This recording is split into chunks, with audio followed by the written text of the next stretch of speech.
name is Martha Neitz, a friend of Susanne Whited's, and I'm helping her with her exceptional exit plan.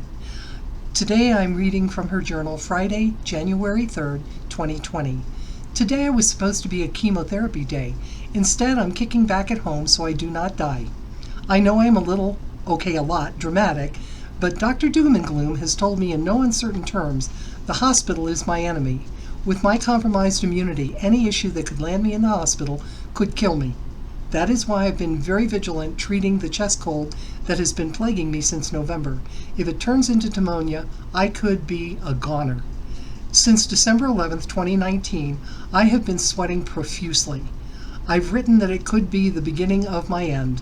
I contacted Dr. Doom and Gloom's office about 10 days after the extreme sweating started to voice my concerns. Since I did not have any other bad symptoms such as fever, vomiting, decreased appetite, I was told to keep on keeping on.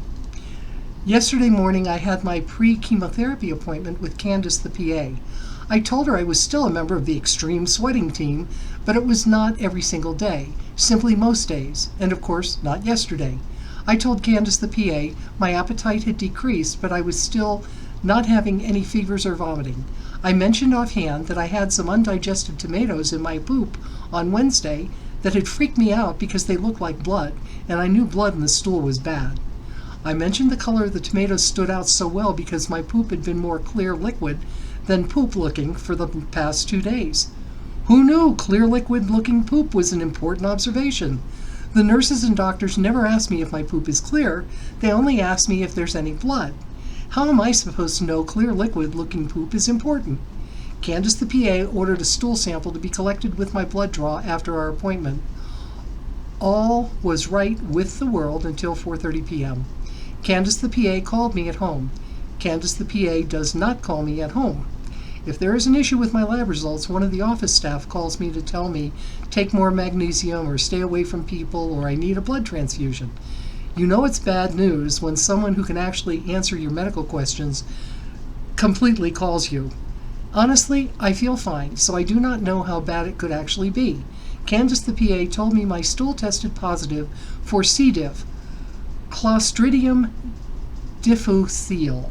She told me that I could not have any chemotherapy today because the treatment would allow the C. diff to get worse and I could end up in the hospital.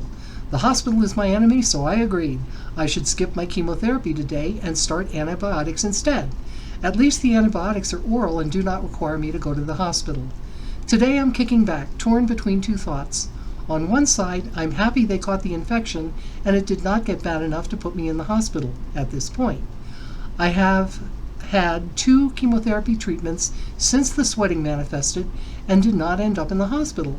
However, if the infection is the cause of my extreme sweating, why was the sweating less on my respite week?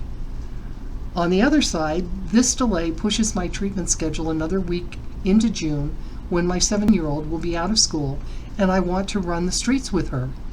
The worst part of my cancer is still the time commitment. My piece of advice to you is to keep digging until you find the positive.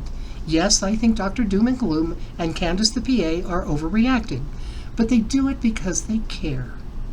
Yes, part of another 2 days in June will be spent at the hospital, but if I do not take that extra week off now, I might not be around for any days at all in June.